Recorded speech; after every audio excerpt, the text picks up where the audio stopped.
Jadi kalau ingin rezekinya banyak, maka sholatlah duha.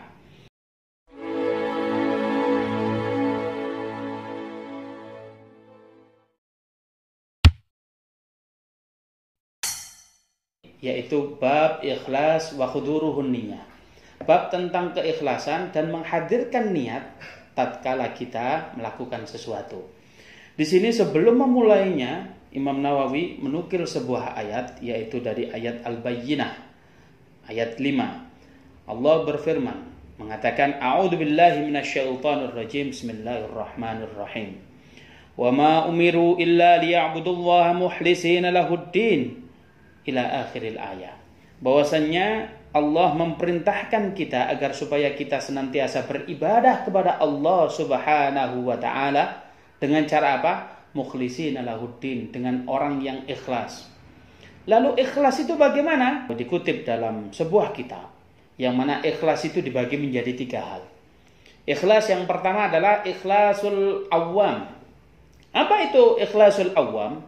Ikhlasul awam adalah apabila orang berbuat ibadah karena Allah Subhanahu wa taala, tetapi dia berharap feedback untuk urusan duniawi saja.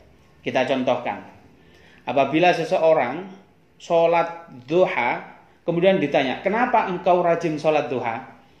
Agar supaya rezeki saya banyak. Hal ini boleh apa tidak? Tentunya boleh. Tetapi dalam derajat ikhlas yang awam atau ikhlas yang rendah. Berarti kita beribadah tapi kita mengharapkan sesuatu untuk urusan duniawi, boleh hukumnya. Jadi kalau ingin rezekinya banyak, maka sholatlah duha. Yang kedua yaitu ikhlasul khas, ikhlasnya orang-orang yang khusus. Bagaimanakah ikhlasnya orang-orang yang khusus? Yaitu seseorang yang beribadah karena Allah Subhanahu wa taala, tapi dia berharap feedbacknya, urusannya yaitu urusan akhirat. Ditanya oleh teman-temannya, kenapa kamu itu senang sholat tahajud setiap malam? Karena aku biar masuk surganya Allah Subhanahu wa taala, biar aku tidak dimasukkan nerakanya Allah Subhanahu wa taala. Apakah itu boleh? Boleh. Bahkan ini dikategorikan ikhlas yang orang-orang yang khusus. Bahkan sebagian di antara kita tidak bisa melakukan hal ini. Tetapi ikhlas yang ketiga adalah ikhlasul khawas, ikhlasnya orang yang khususnya khusus. Ini bisa dilakukan hanya oleh orang-orang yang muqarrabin, para anbiya, para nabi. Bagaimana keikhlasannya?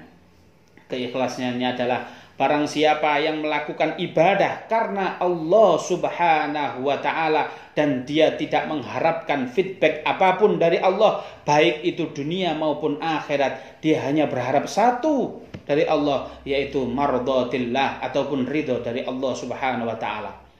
Subhanallah. Hal inilah yang diajarkan oleh Imam Nawawi di bab yang pertama. Dalam setiap beramal kita harus berikhlas.